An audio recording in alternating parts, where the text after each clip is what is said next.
अब छोटा आदमी के साथ नहीं रहेगा तो कहाँ बड़ा आदमी के पास हम लोग को कौन सा जगह मिलने वाला है, और बड़ा आदमी के पीछे कहाँ बवाने वाले।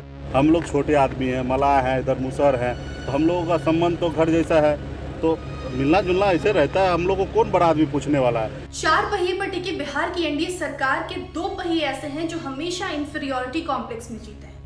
इन्हें हर कुछ दिनों पर यह जताना पड़ता है कि मौजूदा सरकार में इनकी कितनी अभिन्न हिस्सेदारी। हाल फिलहाल वीआईपी के मुखिया मुकेश सहनी ने जो कुछ किया वो इसका जीता जागता या ताजा उदाहरण कह सकते हैं।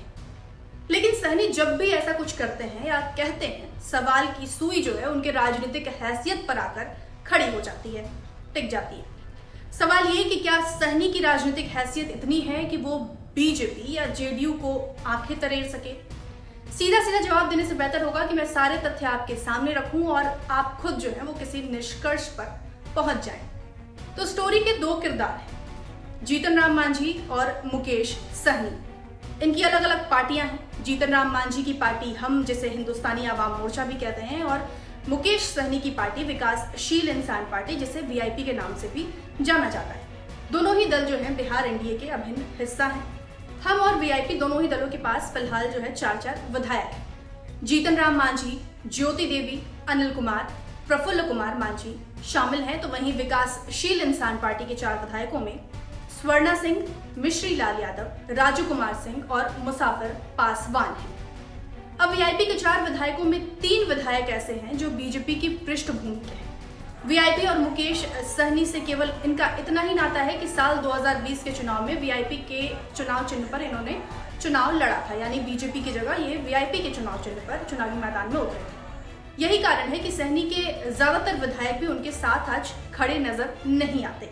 नहीं, जिस तरह से वो बताते हैं कि एनडीए में नहीं सुनी जा रही है, पार्टी में मैं कुछ उससे प्लेटफॉर्म पे बात ही नहीं रखता जो नहीं सुनी जा रही हो, सुनी जा रही हो। लेकिन पार्टी के अंदर जो पार्टी सार्वजनिक रूप से एक साथ बैठ के जो निर्णय लिए जाते हैं, उस तरह के निर्णय नहीं लिए, उससे मैं असंतुष्ट हूँ।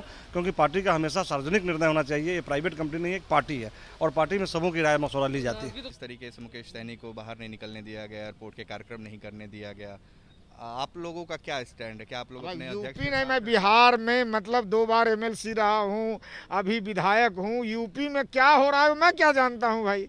यूपी राष्ट्रीय अध्यक्ष के साथ हुआ, मतलब सवाल यहाँ है, जो राष्ट्रीय अध्यक्ष जी यूपी में जो बातें हुई है उनसे बात करिए, जो क्या हुआ नहीं हुआ उन्हीं से बात करिए।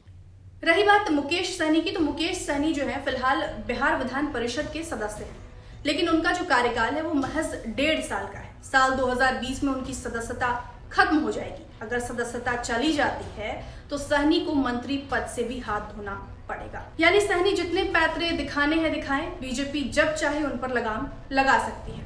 तभी तो सहनी के तेवर को देखते हुए बीजेपी के विधायक हरिभूषण ठाकुर बचौल ने भी नसीहत दी है कि Mukesh ji step by step चलें, एक साथ ही छलांग ना लगाएं। मुकेश जी, जोगी जी पर ये तो उनका अपना सही है या गलत है? बिल्कुल गलत है, बिल्कुल गलत है। वो एमपी हार गए यूपीए से, एनडीए से हार गए विधानसभा, और फिर भी उनको मान सम्मान दे करके हम लोग नेता बनाए हैं। तनी स्टेप बाय स्टेप चले, एक के बार ज्यादा राजनीति में छलांग लगाना भी छलांग लगाना। सहनी और मांझी दोनों ही जो है वो अपने सियासी करियर में कई बार पाला बदल चुके हैं। सहनी ने 2019 का लोकसभा चुनाव महागठबंधन के साथ, तो 2020 का विधानसभा चुनाव एनडीए के साथ लड़ा, लेकिन दोनों ही चुनाव में मुकेश सहनी मुंह के बल गिरे। सारे चीजें क्लियर है, कहीं पे कोई किंतु परंतु नहीं है।